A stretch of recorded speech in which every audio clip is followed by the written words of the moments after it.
Hola amigos, muy buenos días.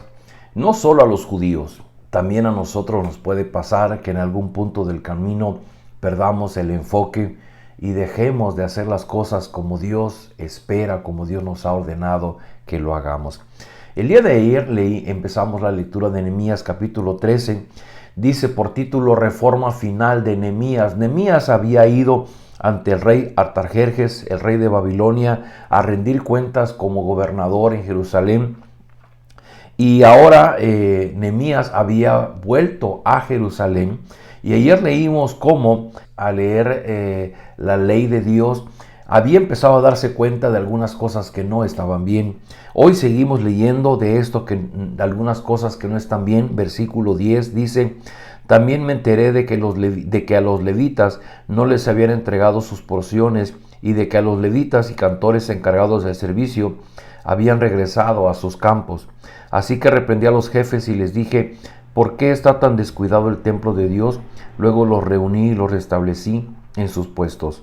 Todo Judá trajo a los almacenes la 10ª parte del trigo, del vino, del aceite. Puse a cargo a los almacenes al sacerdote Selemías, al escriba Sadoc y al levita Pedaías. Como ayudante de ellos nombré a Hanán, hijo de Zacur, nieto de Matanías. Todos ellos eran dignos de confianza y se encargarían de distribuir las porciones entre sus compañeros. Recuerda esto, Dios mío, y favoréceme. No olvides todo el bien que hice por el templo de mi Dios y de su culto.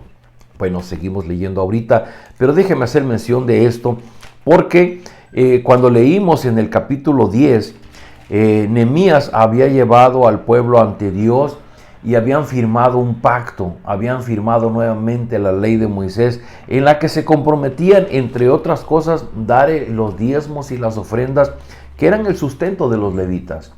Pero curiosamente, en el tiempo que Nehemías se va a Babilonia, resulta que pues el pueblo de Judá dejó de traer la 10ª parte del trigo, del vino y del aceite, y obviamente los levitas perdieron su sustento. Así es que los levitas tuvieron que dejar sus responsabilidades en el templo para ir de nuevo a trabajar los campos para generar su comida.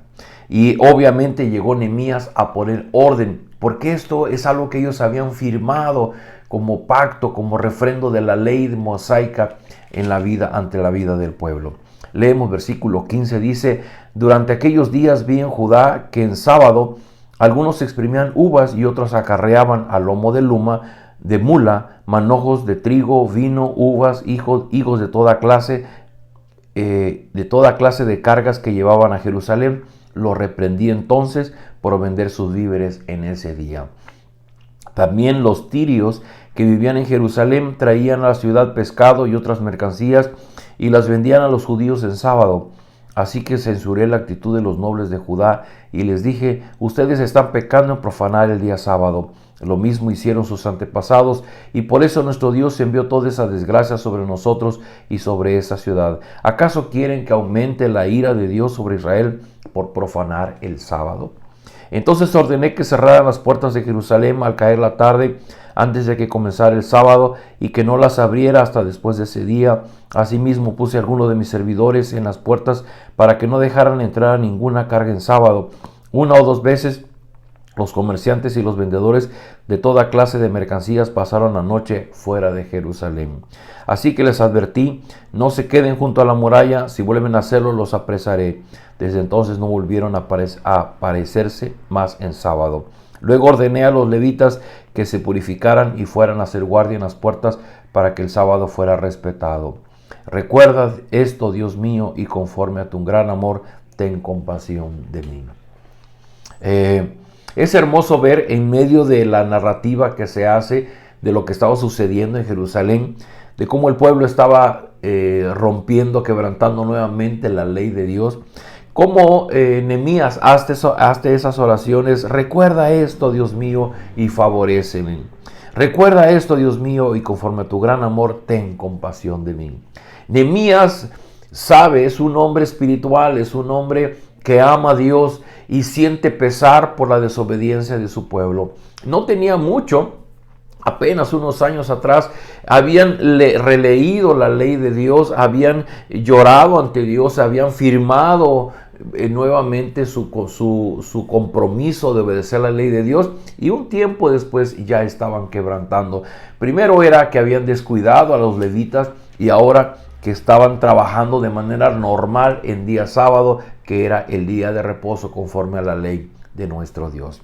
Queridos amigos, yo les empecé diciendo, no solamente ellos, los judíos, sino también nosotros hoy día, aquellos que somos discípulos de Jesucristo, aquellos que buscamos aprender de Él para vivir conforme a sus enseñanzas, siempre pasa que en algún punto del camino perdemos el enfoque.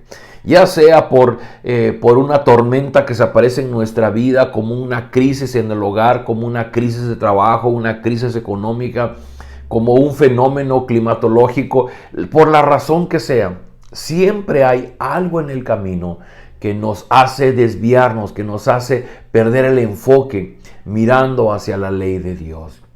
Y si pudiéramos resumir, ¿cuál es el enfoque de la ley de Dios, de la ley de Moisés? El Señor Jesucristo, cuando le preguntaron, Él simplemente le resumió en amar a Dios con todo tu corazón, con toda tu mente, con todas tus fuerzas, y amar a tu prójimo como a ti mismo.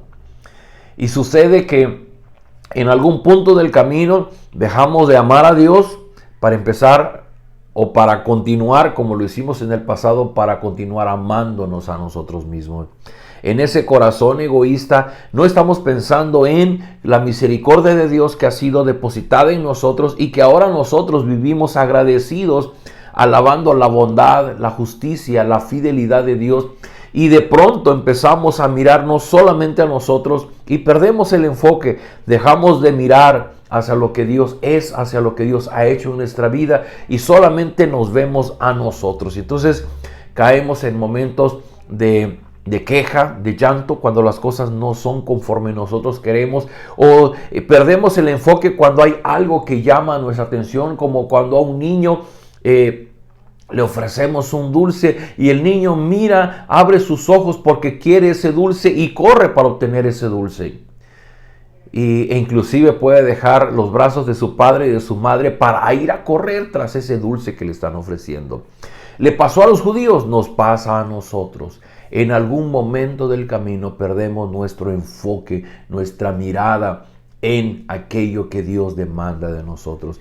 No se trata de hacer lo que yo creo que Dios espera de mí, se trata de hacer las cosas de lo que Dios ha ordenado, de lo que Dios exige y pide de mí. De esa manera vemos que, por ejemplo, ellos habían descuidado un aspecto muy importante. Toda la narrativa del libro de Esdras y de Nehemías es la reconstrucción del templo, de la muralla de Jerusalén, volver a los sacrificios, volver a la adoración en el templo de Jerusalén. Y ahora, en un simple descuido, ya estando en Jerusalén nuevamente, ahora simplemente no cuidan el día de reposo, no cuidan a los levitas, no cuidan el templo, hacen otro tipo de cosas que son contrarias a la ley de Dios. Amigo, amiga, ¿y tú estás enfocado en amar al Señor tu Dios con todo tu corazón y en amar a tu prójimo? ¿O te has desenfocado y por un momento solo piensas en ti, en tus metas, en tus logros, en tus objetivos, en tus sueños, en tus anhelos, en tu comodidad, en tu seguridad? Porque sucede eso. Cuando solo nos miramos a nosotros, vamos a acabar desenfocados. Porque cuando nos miramos a nosotros, solo vamos a mirar aquello que nos favorece y que nos ayuda en nuestros propios planes. Pero no se trata de eso, sino se trata de mirar a la cruz. Ver al Señor Jesucristo, que es Dios mismo hecho hombre, quien se humilló a sí mismo y fue hasta la cruz. Murió la más terrible de las muertes, la muerte de un justo muriendo por los injustos, para que ahora tú y yo seamos parte de la familia de Dios. Ese es el ejemplo, ese es el modelo del cristiano.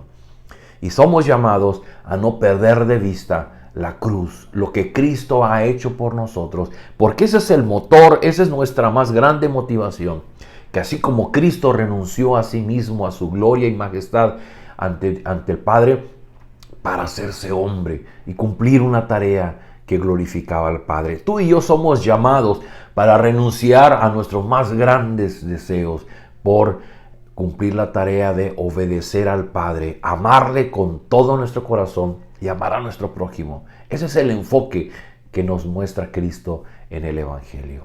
Oremos. Gracias, Padre, por esta hermosa mañana, porque leer tu palabra nos permite reflexionar en aquellas cosas que nos han desenfocado de ti. Pon en nosotros la sensibilidad y danos de la presencia de tu Espíritu, que nos recuerde las cosas que hemos aprendido de tu palabra, que no las olvidemos y que podamos agradarte, que podamos glorificarte en nuestro diario vivir. Te rogamos, Señor, por las personas en Acapulco que están bajo el agua y después de esa terrible tormenta John. Te ruego, Señor, gracias porque las autoridades han estado haciendo lo suficiente y necesario para habilitar nuestra ciudad, pero hay muchas personas en desgracia. Oramos, Señor, que de alguna manera nos permitas compartir con aquellos que están en necesidad. Te lo rogamos en el nombre de Jesús. Amén. Queridos amigos, nos vemos el día de mañana.